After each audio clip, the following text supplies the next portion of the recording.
Here we'll be working Vader, the police canine we're training, and it was a hot day, so we took it pretty easy and light today. So here you see the officer send him to apprehend me. I'm giving him some good little slaps on the side there just to make sure he's not going to jump off the bite. The officer calls him off. When he outs, he automatically downs. I try to escape, and he sends him to apprehend me again. So you notice the control of the dog. Obedience is the key part into this. The dog needs to bite only because he's told. Here he gives him a certain command where the dog goes between my legs, and I listen to the officer's commands. The dog is pretty much being my escort. And here, whenever I try to escape, the dog re-grabs me to stop me from escaping. So this is all about obedience. He tells the dog to out, the dog downs, and now he tells him a command to place his nose in between my legs in the front, and he gives me commands such as back up to the car, back up to him, and then whenever I try to escape, the dog apprehends me. So these drills are primarily to make sure the dog understands that the bite is not out of prey necessarily, but it's out of obedience.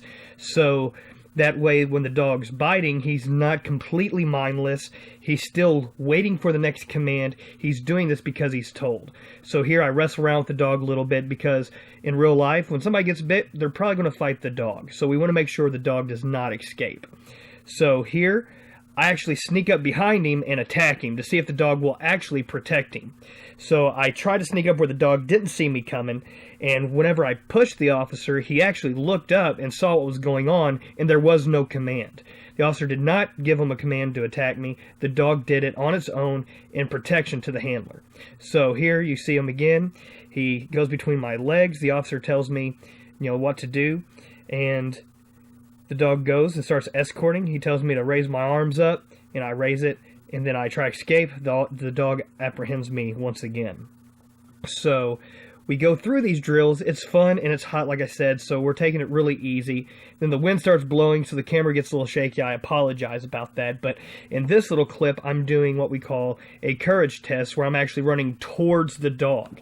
And he sends the dog, I catch the dog, we fight a little bit, I give him some slaps on the side to make sure that he's really playful and that his mind is with me, but he's still listening to the officer. So I freeze, because the officer's giving me commands. He's telling me to stop fighting the dog, to stop, and then whenever I stop and I comply, he releases the dog off of me, and then whenever I re-attack, the dog grabs me again, and he recalls the dog back to him, once again for that control. Here, he puts the dog in a down and greets me. Now, this is a non-aggressive encounter. A lot of the time, people don't attack cops. But notice I'm doing really exaggerated motions because I'm really wanting that dog to break its position and to bite me. But as you can see, I'm swinging my legs and arms around. The dog wants to, but he knows he shouldn't. So he keeps calm and he stays down.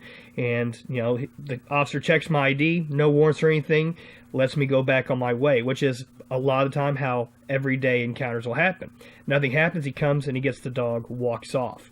So here, I'm actually running away.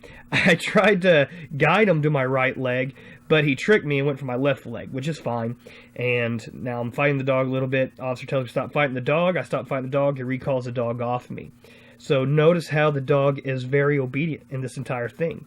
And here, he gives the dog a command to bark at me, and this will lead up in further videos of what we call a search and bark or a bark and hold, where I'll actually be hiding and he'll send the dog to find me.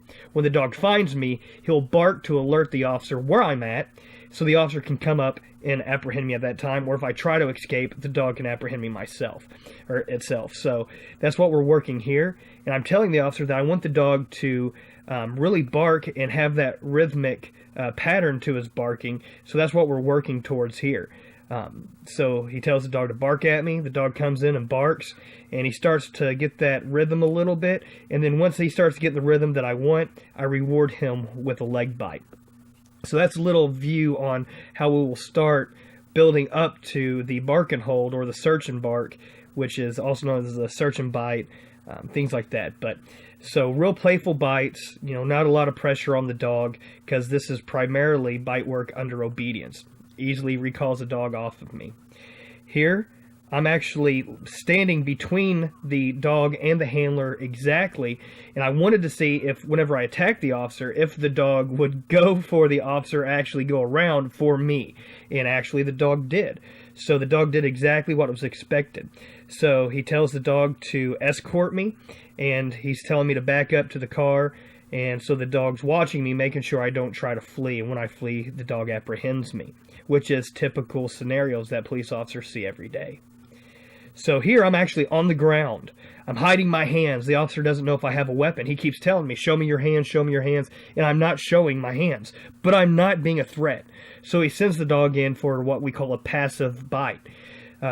Because I'm not showing my hands, I could be considered a threat.